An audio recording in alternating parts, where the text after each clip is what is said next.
Bro, were you just putting on cologne? No, so I got this. I actually got this last year for Christmas, like these little like baccarat things, whatever.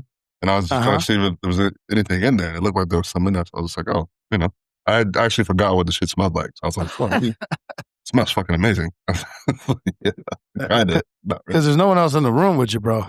No, it's not. But the viewers want to, Oh. I want them to know that I smell, what I'm saying, like I look good. You know what I mean? Well, as long as we've gotten away from the shower every 3 days, BJ, that was a Bro, rough one, bro. I love first you, of but all, god damn. first of all, you don't need to shower every day. That's how you Bro, motherfuckers get. stop. That's how y'all get sick. No. That's why you're sick right Incorrect now, statement, bro. bro. That's why you're sick right now. You took too many No. showers in your lifetime, and right now you're sick. No. Yep. No, you know what? Thought about this. Because I have not been this sick since my kids went to daycare for the first time. That's how long it's been since I've been this sick. And for those of you who have children, you know exactly what the fuck I'm talking about because I thought I was going to fucking die, bro. And so we were in Montana. Beautiful. Love it. Beautiful. But it's dry, cold. And then I love fireplace. And I was like, I love fireplace in the cabin. Love it. Back and forth. Dries all the fucking moisture out of the air. Yep. Just sucks it all out. And so it just is a breeding ground for, dude. And I live in New England, bro. So it's not like I live in a tropical fucking island, but yeah, I just knocked me on my ass for the last 10 days.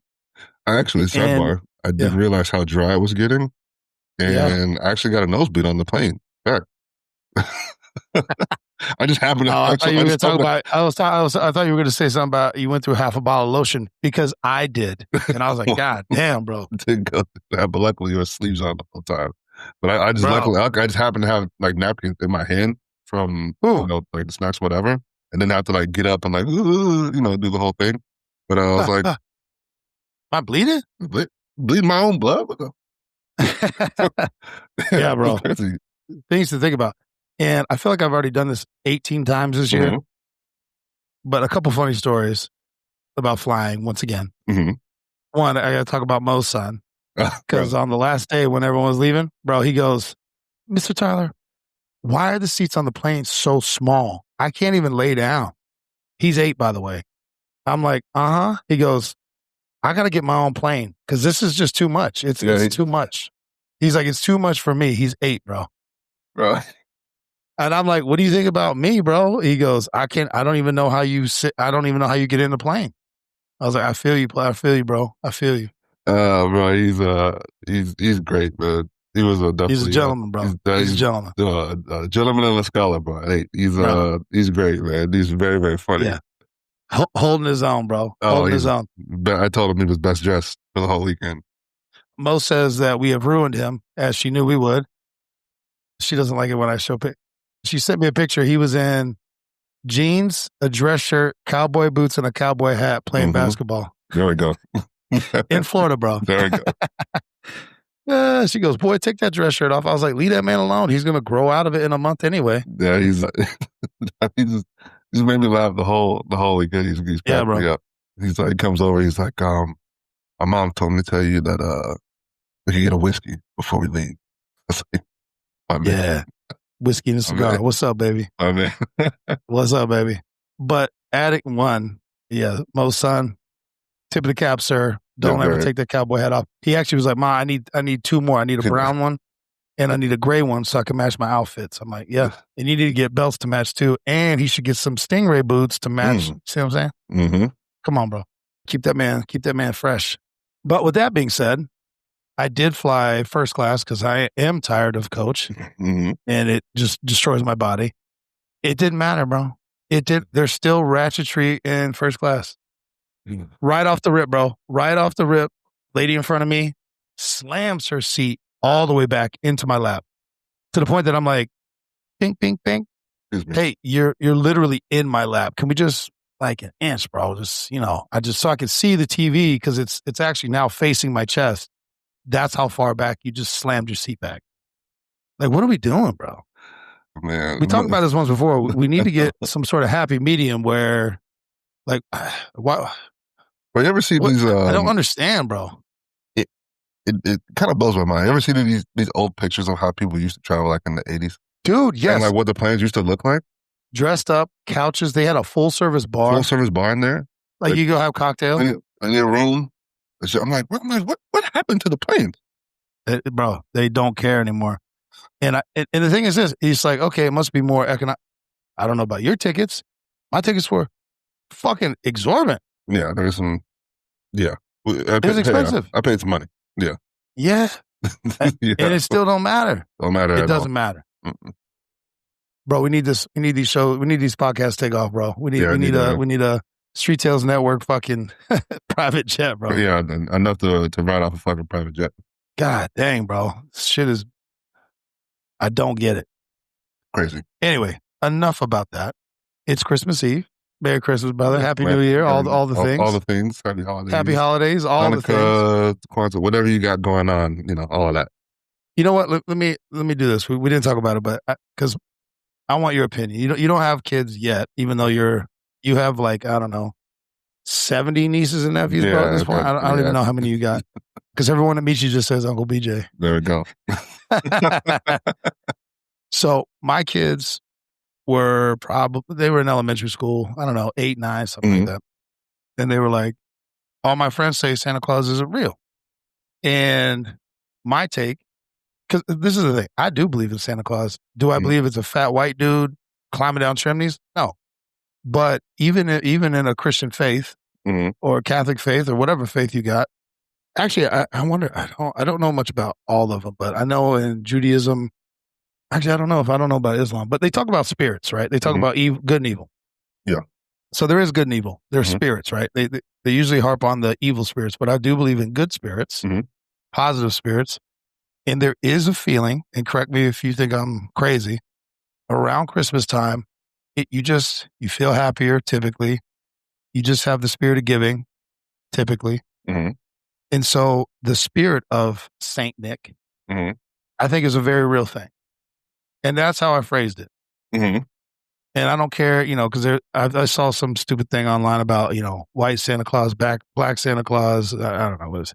I was like, I don't think it matters. It's a spirit of Santa Claus, right? So whatever form and imagery you need to get yourself in the mood of giving, charity, grace, and mercy, whatever that means to you. But that was the pitch that I gave my kids. And so to this day, they do believe in the spirit or the essence of Saint Nick. Yeah. As far as I know. That's not a bad take on it. I mean, I don't know if I'm wrong. No, I mean, I think there is a, I guess probably the best way to put it, like the spirit of the holiday season. Yeah. I actually hate the holidays because why?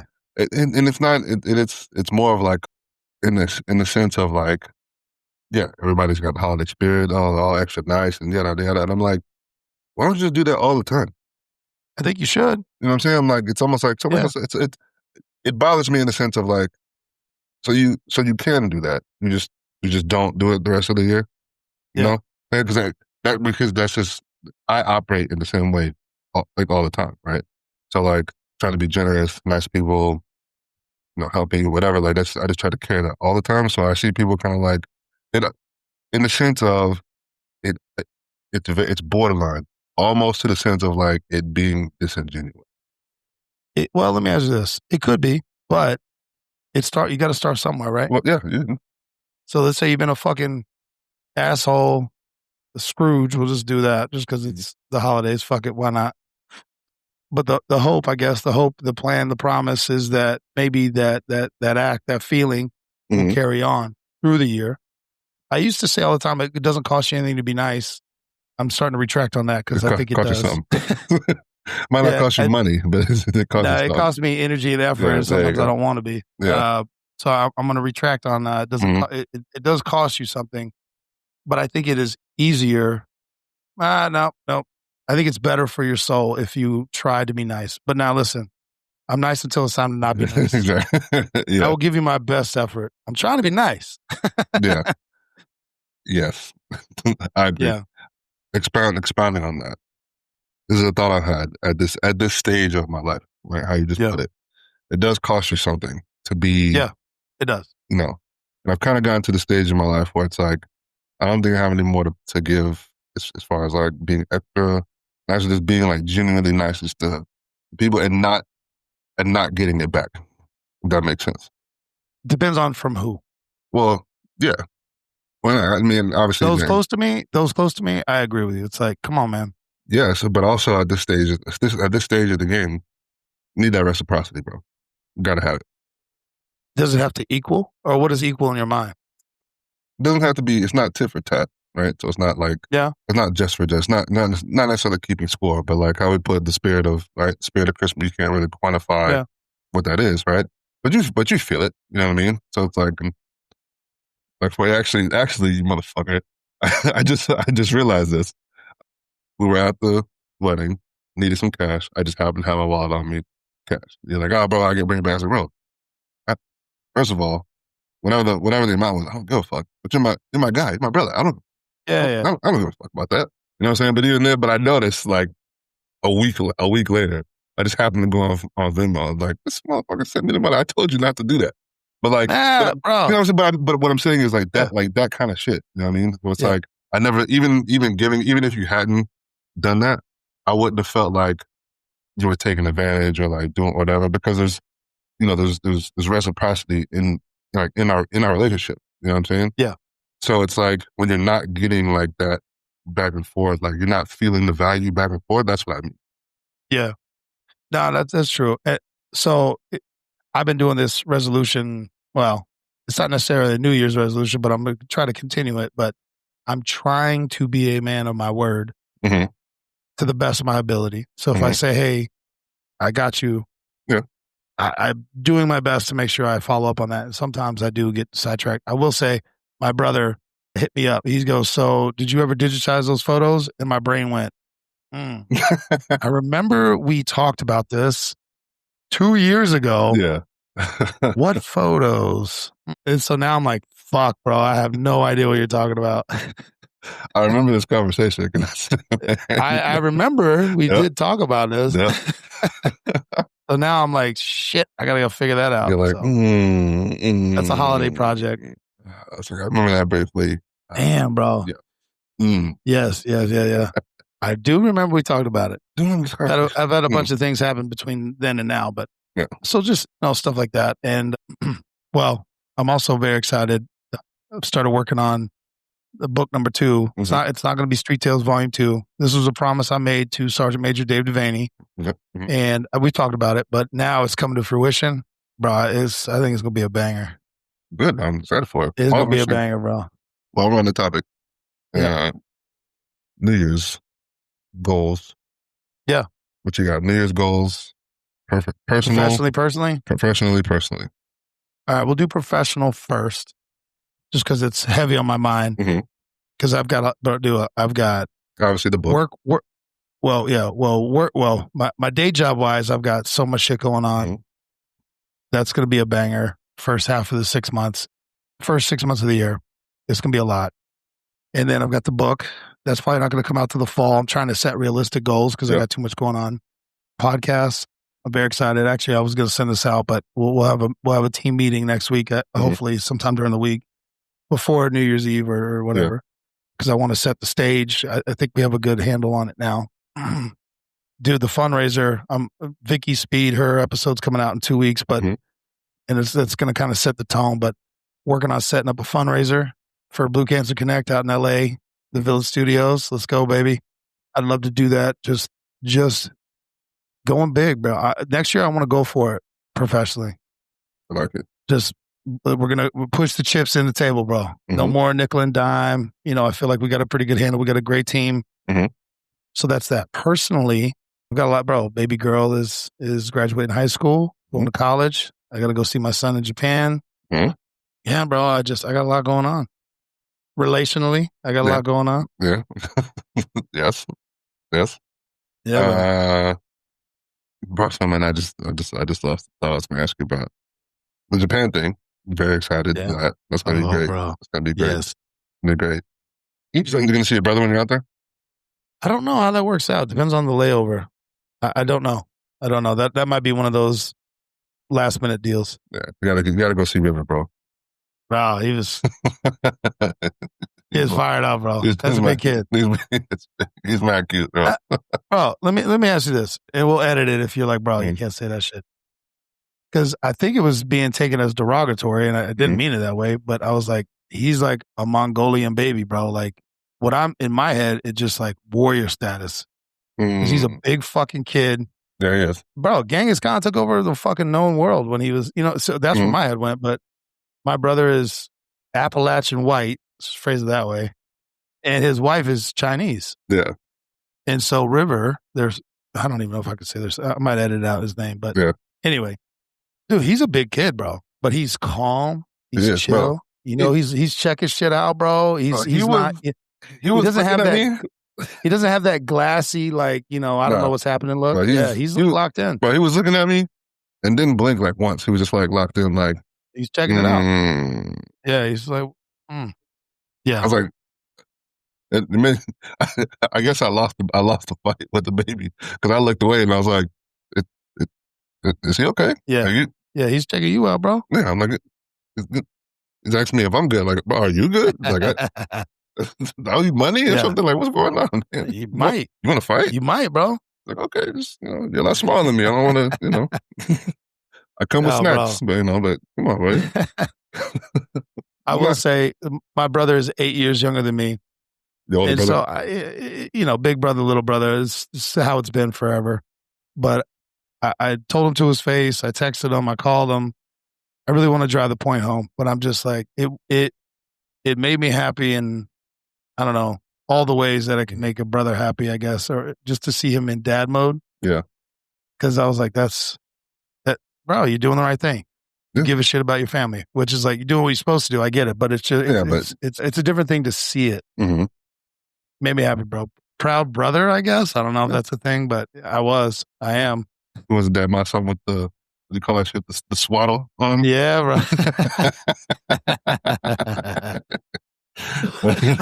Yeah, bro. I like it. Yeah. I like it. Waiting on Uncle BJ next, bro. Well, not for lack of trying, you know what I mean? Where we at, bro? Where we at, BJ? Not for lack of trying. Clock's ticking, bro. Everybody thinks it's my fault. It's not my fault. I'm trying. Two to tango. Exactly. I'm trying. Hey, men control relationships, bro. Yeah, that's true. Yeah, that's true. All right, what about you, bro? New Year's, what we got? 2026, bro. 2026 is going to be locked in. I think 2026 is locked in here. It is locked in. I think, as you said, this is a year of going for it, Yeah. In a sense of, like I said, the things that I can control, right? So finishing up my diving shit. Got research this year. I think the way it's set up, I can have my underwater certification done by maybe like September-ish. Yeah. Just the way the classes are available. So that's a big one, another notch on the old belt, if you will. Obviously, still trying to get promoted, so that's another one. But you can do what you can do, right? So so much you can do, bro. Yeah. So leaning into my training a lot more. Not that I don't take it seriously, but leading into it a little bit harder. Professionally, obviously, I mean, clearly you do this shit all the time. So with the pod, obviously, want to do more, be more involved, more episodes, not just on this, but on the street tail side. Yeah. And I do want to get into a little bit more of like my creative stuff. So just like my writing, like creative writing, that kind of stuff. Like I've been doing some prompts and shit like that. So kind of good to get back into that sense. Personally, think leaning into health a little bit more, health and overall health and wellness. Okay. Now that it's been a year since surgery, felt pretty good, So doing some more of that. I've been researching, leaning into like this peptide stuff. So I actually just ordered some stuff to get a jab, and like they say you can't go backwards in time, but you can wind the clock up again. So there you go. All right, that's where I'm at with it. Definitely changing my body back a little bit more. I'm always going to be broad, you know what I mean? But like leaning down, make it a little bit more manageable for the long term. You'll be all right with that? Because you always said you don't like losing strength, bro. Yeah, I know, man. But at some point, you're like, I think I had that take when I felt like I had like strength feats to prove or something, whatever. But sure. Changes over time, and yeah. I really don't have anything to prove when it comes to that shit, anymore. It's like, nah. hit all the goals I wanted to hit and all the numbers I wanted to hit. And, I mean, well, I seen it. So I turned the, up to the notch, turned the whole garage into a gym. Probably a couple more things to invest in that part, maybe like a sauna or something like that. But let's go, bro. But yeah, that's going to be my main focus. Is going to be. I know it sounds terrible to say, but it's not. It's to be more selfish, right, and to be more central focused on the things I want to do and not putting them off. Like I think it's easy to be like, oh well, I got this going on, this going on, this going on, and like not that there's a conscious excuse, right, but those are excuses. And like you need to take care of the things that you want to take care of, right? So not letting that kind of fall by the wayside. Myself is going to be a main priority. Definitely going forward this year. So what I want to do, things that I like, things I want to accomplish is definitely going to be top of the old list there for sure. I mean, obviously, brother, really the main goal personally is just to just do shit and be around people that makes me happy. That's a good one, bro. Yeah. It's a hard one too. Sometimes you cut stuff off. Yeah, but I mean, hard. I'm learning to do that more. What's the term? Let go or be dragged. Right. Sometimes you do more. Sometimes you do more harm by holding on to shit than you would by just letting it go. You know what I mean? Yeah.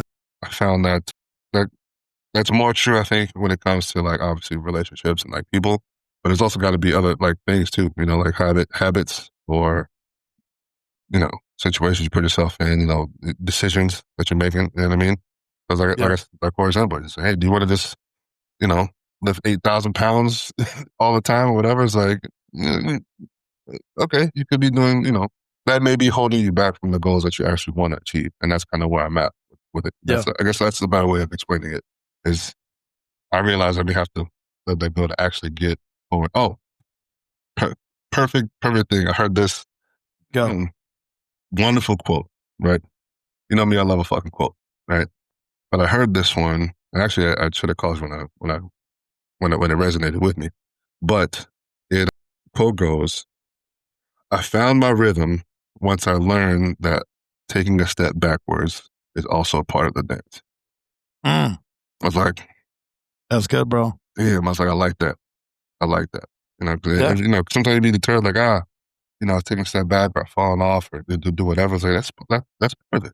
Even in, the dance of life, like sometimes you gotta, even, doing boxing, sometimes you step back to, shoot forward again, like a bow and arrow. Sometimes, sometimes that's how arrows work. You draw them backwards and then shoot forward again, right? Yeah. So, in the sense of that, I think that's where I think it's the best way to describe 20 going forward into this year with that type of energy and mindset of like being drawn back and like we're springing forward, in the coming time. So, I like it, bro. Anything to wrap up for end of the year? Anything to wrap up? I think just rest. To be honest, man, just like rest and like to enter into it with a clear mind, a clear mind and clear vision going forward, right? All right. Have shit mapped out, have it planned out.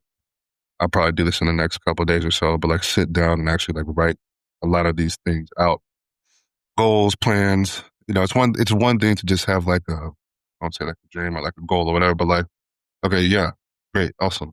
What is the plan? Like, how are we going to achieve what we want? Like, how are we going to go about it? Right? It's just, I think, obviously, it's just as important as having the goal in the first place. So, I'll be sitting down in the next couple of days, really, just like probably more extensively than I have in the past. I always write my shit down at the end of the year, but like in a place where like I can write it down and like revisit it ever so often. Like, hey, we'll revisit this every month.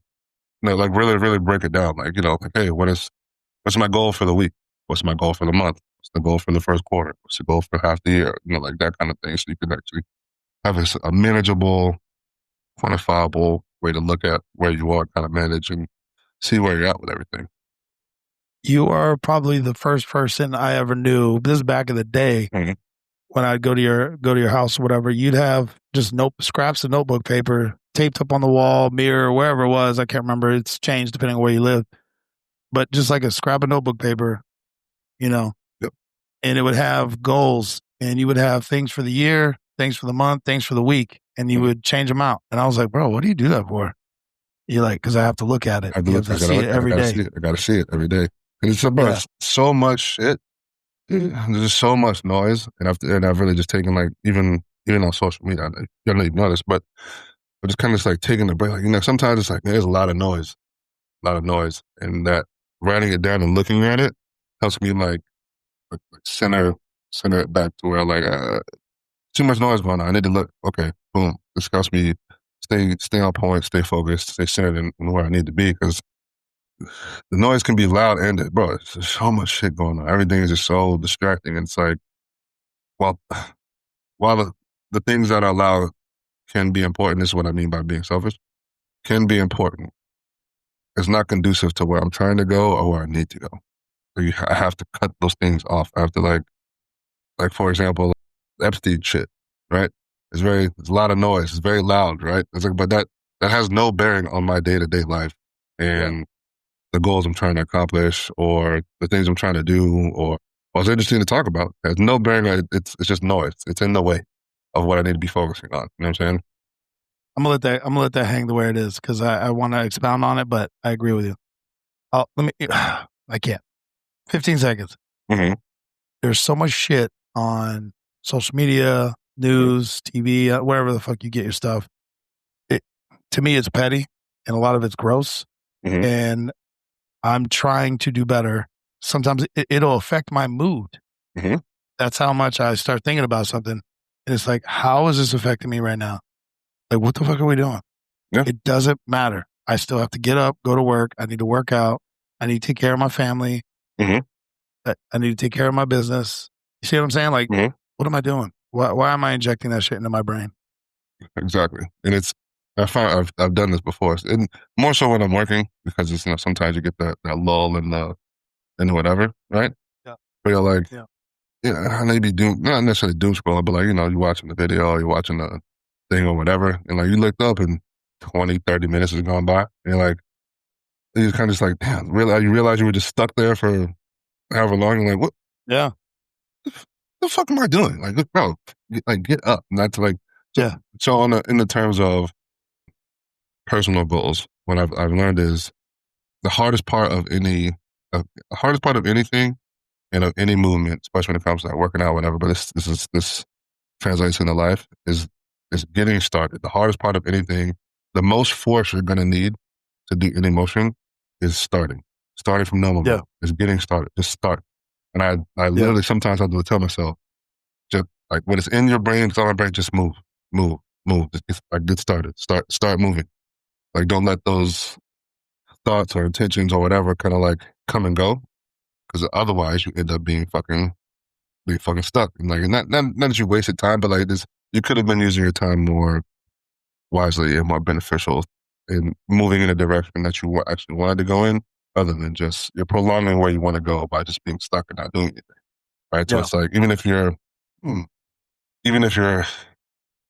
wrong, right? I'm gonna look in terms of right or wrong, but like you said, like we talked about it, like, for example, we talked about the time, like beginning of the pod, right? It was just you just talking into a microphone and like, but I hated it. But had you not taken just that step, you wouldn't, at this point, what we're doing right now could, one, not happen, or two, been pushed out another 2 months, another 3 months, another 6 months, right?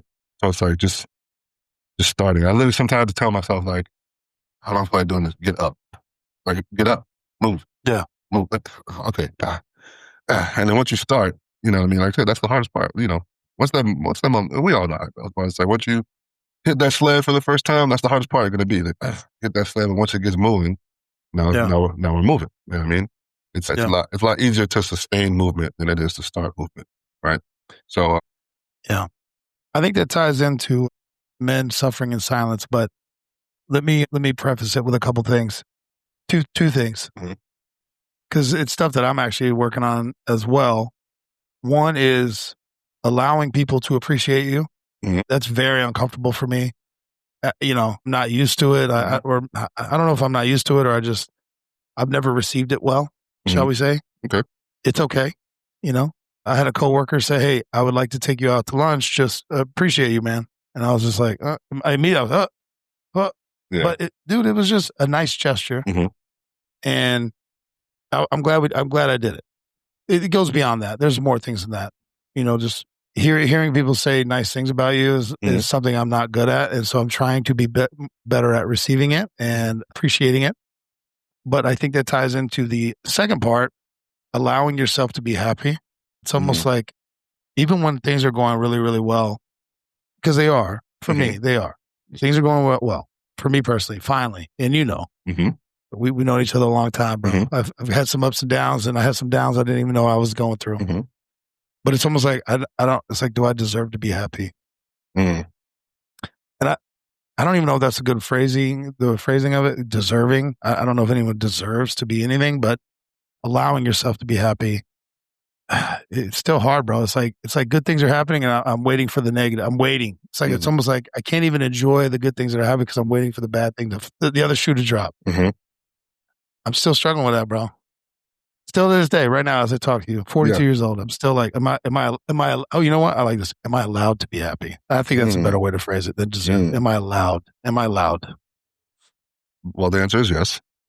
And and of all the things I've ever said to me over time, and this is it's a hard one it's not a hard thing to wrap my brain around. It's a hard thing to wrap my feelings around, right? That guilt is a self-imposed emotion. Oh, bro. Right? So it's like, this is how they say, like, similarly, like the anticipation is sometimes is the best and worst part. Yeah. Right? So it's like, I look at it in terms of that, of like, yes, you do, if in the sense of the conversation, deserve to be happy, right? That's like, but the negative things, so you're only torturing yourself. Yeah. By not doing it. Like no one's, and I'm learning this too, it's like no one's looking at you. And if they are, like, okay, like, who gives a fuck? Who gives a fuck what you think? Like who the fuck are you?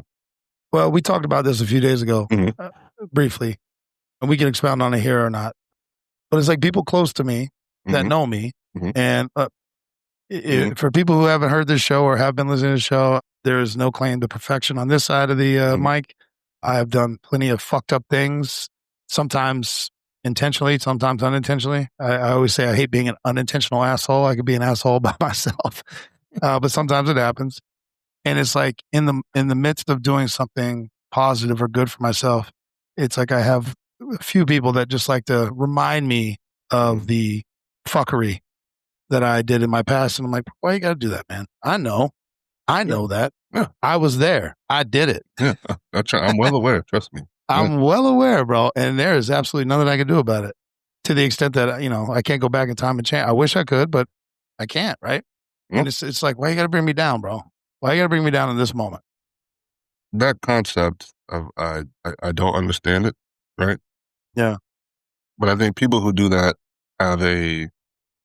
haven't taken a look at themselves, right? In the sense of they're looking at everybody else except for themselves. And I think if they would admit it, that deep down, they know they're not going to like what they see, right? In the sense of like, what's the book? Dorian Gray, right? I love that one, yeah. How you can never can't look at the picture. Can't look at the picture, right? Because the picture has taken on all the negative things he's done over his lifetime. And the people know, like, I think there's a lot of people with that type of issue going on, right? It's like they know that if they look at that picture, they know they're going to see some negative shit and they're not going to like it, right? So how can I project the negative things that I'm feeling? It's like, and I venture to say that a lot of people don't like themselves. They just don't. They don't. They don't like themselves. They're upset. They're upset with. They don't want you to like yourself because they don't like themselves, right? Right, and how the term like misery likes company type of shit. It's like, like I can't believe this motherfucker's done fucked up shit because they know they've done fucked up shit, right? Yeah. And they're like, how are you happy? Why do you get to win? How come you get to? Well, I say, bitch, because first of all, because I'm better than you, because I'm me. First of all, right? But also at the same time, it's like I know I've worked on my own shit. Like I worked on my own shit, right? Yeah. And I say this. Nobody has a heaven or hell to put you in.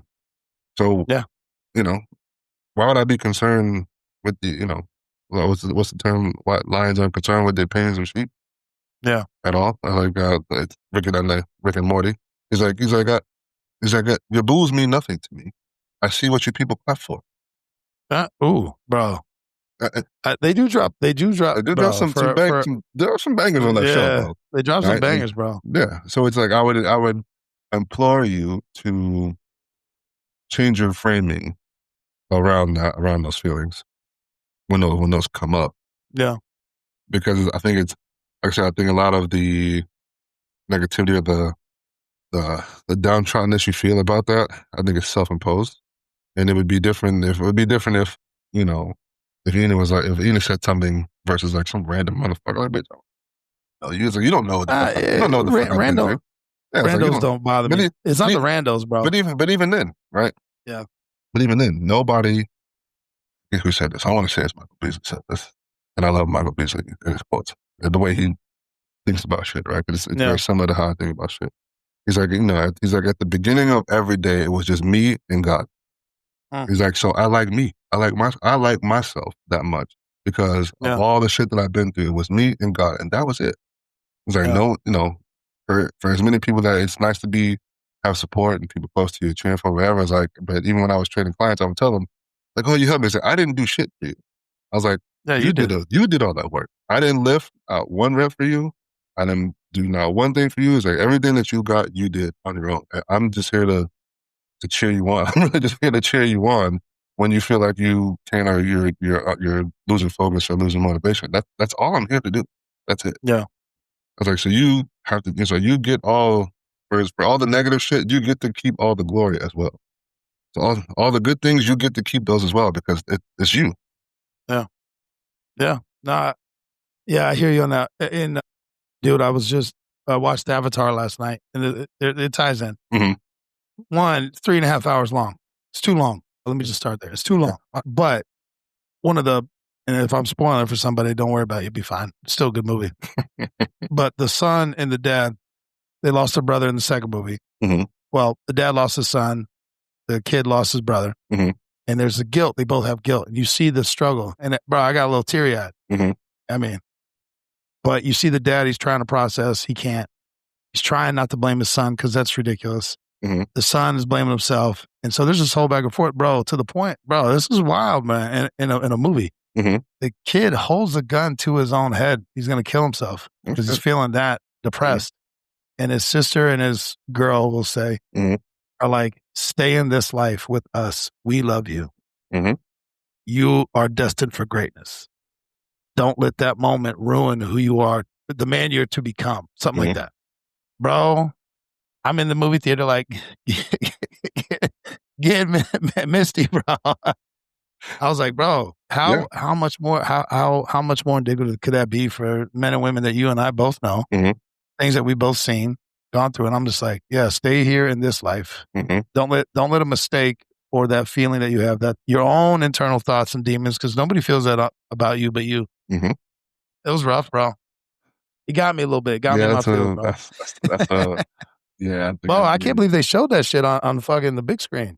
Yeah, you have to. Why'd you not? It's the integral part of the story. Wow. But I think man, I think as we've all, both of us have gone through shit, right?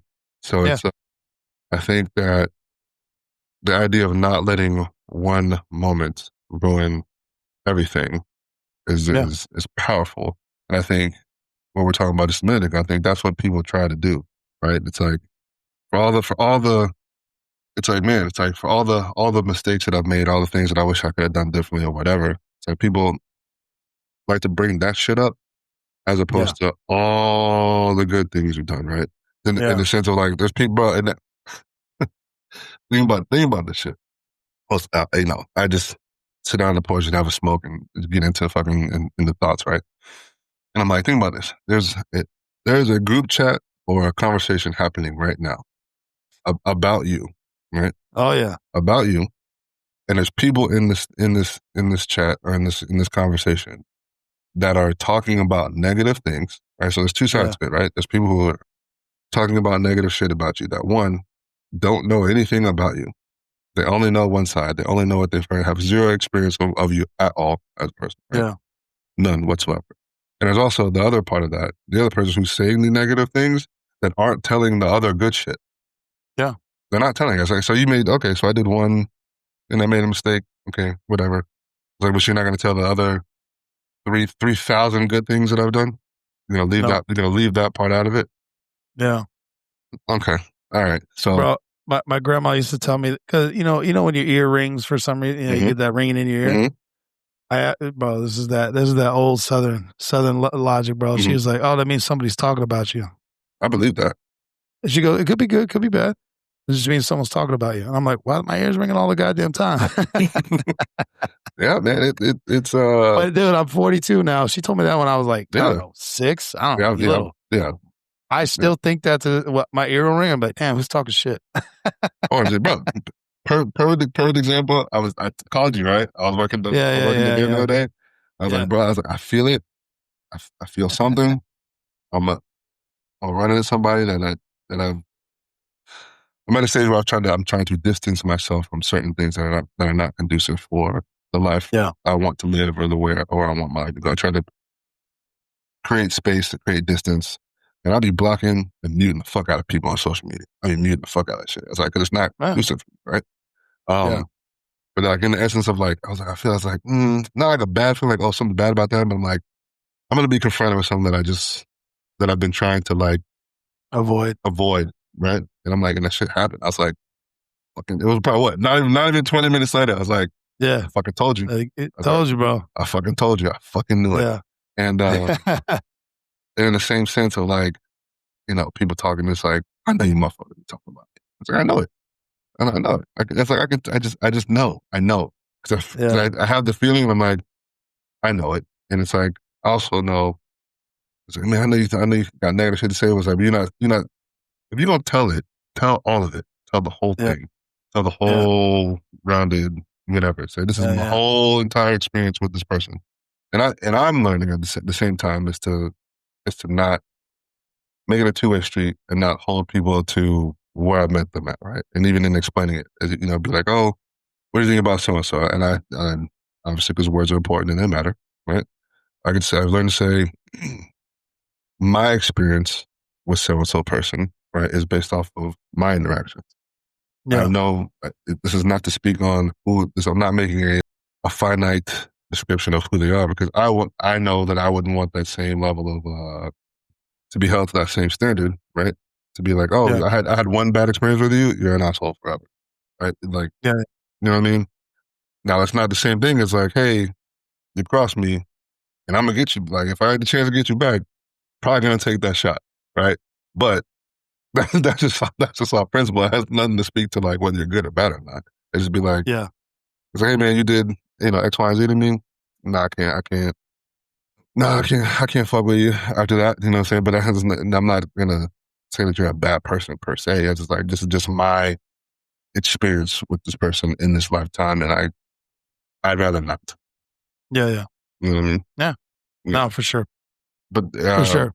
But the suffering and silence thing, I think as men, I think we do. And I don't I'd like to think that this is not true. But I think and I would venture to say, I would step out on the bridge and say that most men feel this way. Is that our feelings don't necessarily matter. Not that they don't matter, right? But nobody cares enough to do anything about it, right? Yeah. And I don't know whether that's a good or bad. I know we talked about it in the little miniseries of like, you know, in the sense of like nobody cares. You still gotta handle your business and do what you gotta do because you do, right? Yeah. I was like, but there's really not time for. I know this just sounds bad to say out loud, but there's really no time for like emotional weakness per se, because it doesn't sometimes move you forward to where you need to be in the goals, in the things that you need to take care of, right? Not saying that you can't be emotional or do whatever. I think that's why a lot of men do suffer in silence, is because of that. Like that we understand that I don't have time or the luxury to be upset or to be sad or talk about it or, you know, be depressed or do that. I still got things I have to take. I got to take care of this. I don't have. It don't matter. I don't. Not that it doesn't matter. I just don't. I don't have the time and the luxury to sit here and be downtrodden or whatever. Like, so it's like when I do see other men or just people who are like kind of like when it's visible, I'm like, oh, this is not like this ain't good. Like, this is bad. Like it's starting. This is manifesting itself like visibly. We're not in a good spot. It's like because I know we've gone through some steps for this thing to be like manifesting, so that to the point where other people are noticing. So we're a little bit further along than we think we are. Yeah, for sure. Yeah, no, for sure. I want to respect our time. It is Christmas Eve. We'll end on more of a lighter note. Yeah, I don't know how you want to tie the two in, but we got the new Dave Chappelle show or stand up. Sorry, stand up. Yeah, because there is the Chappelle show, which banger. And then you get end it with the body count, but the body count quote, I should say. But we were talking about how Dave is a hell of a storyteller, and the way and actually he talks about a lot of this stuff too, but he does it in a way it's comedic. Yeah, I think there's a great thing with comedy, right? There's what people say. There's a lot of truth in jokes, right? So you got to be careful. Yeah. So you got to be careful when motherfuckers telling jokes about you, right? When you're the butt of a joke, because there's some truth in some jokes, right? I was like, but I think it's and I've noticed this too with him and a lot of other comedians like him, Cat Williams, Chris Rock. Like as they go through their careers, as they get older and gain some more experience or whatever, I guess stylistically their comedy changes a little bit. Where it's not like how I told you a funny punchline about like I don't know about like like an old Chappelle joke, like, oh, sprinkle some crack on them, whatever. Like that kind of shit. But it's about, I smoking weed, but now it's a lot more, it's not even necessarily political, right? It's a lot more storytelling and a lot more making things that probably are not funny, sound funny and make you laugh about them, right? To the point where like, it's easier to digest what's being said. And that's what I love about this one in particular that he's done. It's very like, he weaves a lot of shit into there, right? And, I guess in comedy they say the closing it, right? It's called the closing, whatever. Bro, the closing for this one was 45 minutes. Damn. Of him talking, and just like weaving different shit in. And just like sitting there like, and I was, like just mesmerized. I'm like, bro, this is an amazing spectacle of just like storytelling, weaving shit in. And obviously he's a goat. He's great at it. But like, you're just left watching like, this is masterful talent of like, of words, of language, timing. I'm like, man, I wish I could tell fucking this. So when I told him, I was like, man, I wish I was a better storyteller. That's what I'm talking about. Like, how he's like, telling the story and like the shit he said fucking 10 minutes, like you forgot he said that 10 minutes ago. And you're like, oh shit, you did say that 10 minutes ago. Oh, fuck. Right? And I'm like, yeah, that's what I mean. But if you haven't seen it, but it is very, very funny. A lot of historical shit in there. A lot of irony in there. Very, very, very fucking funny. Very funny. Perfect. Well, to your point, see if you remember this. 2011, talking about when you're the butt of the joke, there's truth to it. 2011, we were in a police academy together, and we were all messing with each other and making fun of things that we all say or do or whatever. And one of our classmates was like, that's fantastic. And everybody looked at me and died laughing. And I was like, I don't get it. They're like, bro, you say that all the time. I was like, me? I do? Bro, it hit me. It has fucked me up ever since. Well, no.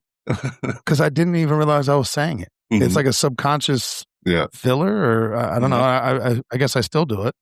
I don't know if I use that, say that's fantastic anymore or that often. But I was like, that was the first time in my life I was like, I'm saying things I don't even know I'm saying. Do you remember that, bro? It rocked me to my fucking core, bro. I do remember that because we were I had to reevaluate my whole life, bro. Because we were doing that shit to everybody in the class. I do remember that very distinctly. Yeah, I mean, everybody was getting it, but for me, it was like, I say that. And I think I was even talking to one of our classmates who we both know, love her to death. And I go, and she was sitting next to me, and I was like, do I say that? She goes, you say that all the fucking time. And I was like, damn it. Now, fast forward to 2025, because Riverside did like a recap of all the videos and all the stuff. The number one word that was expressed on not just 56'N, but Street Tales. Anyway, it was said like 1,000 times. I was like, not just by me, but I was like, God damn, bro. Oh, shit, bro. It pushes the conversation forward. Anyway. Bro, amazing. Let's end it with your body count quote, bro. Right. So set it up. So as we talked about before, if I can just doom scrolling, looking at funny TikTok video, whatever, right? And the guy was talking about, obviously we're talking about differences between men and women or whatever. Obviously the body count shit comes up all the time. Yeah. And he was like, yeah. He's like, I'm talking to this girl and trying to tell me why body count matters for both or why it doesn't matter or whatever, giving her respect about it. And he's like, I don't know what made me think of this. I think it was because I was watching Kobe highlights, earlier in the day or whatever. But he says, ma'am, I just want to let you know, there's a big difference between scoring 40 and giving up 40. And I was like, damn, that might be the best way. That might be one of the best ways I've ever heard that put. But yeah, like he's like, yeah, if you know ball, you know exactly what I'm talking about. Yeah. Yeah. He's like, yeah, when you're putting up 40, everybody's trying to stop you. It's like, and you're scoring, it's like you're dropping buckets, nobody can stop you, right? He's like, that's a skill and effort and whatever. He's like, ma'am, he's like, ladies are defenders, right? So if you're giving up 40, you're not a good defender.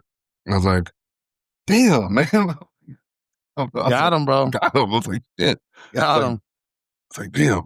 That was a good one. We'll end on that, bro. I just thought that shit was fucking, I thought that shit was good. We'll end on that one. That is good, bro. That's better than the touching the cup and putting your hands in the cup. I don't know about that. That's still up there, but the scoring. You think the cup is better than giving up and scoring? I think here's what you're talking about. I think if you're just looking at it as a whole, right, without context, as a whole, the whole body count on both sides of it. Yeah. Scoring 40, giving up 40, I think is a good, easy way to illustrate that point. Yeah. Well said, brother. All right, bro. That's it. That's it for 2025, baby. There we go. See you soon. All right, bro.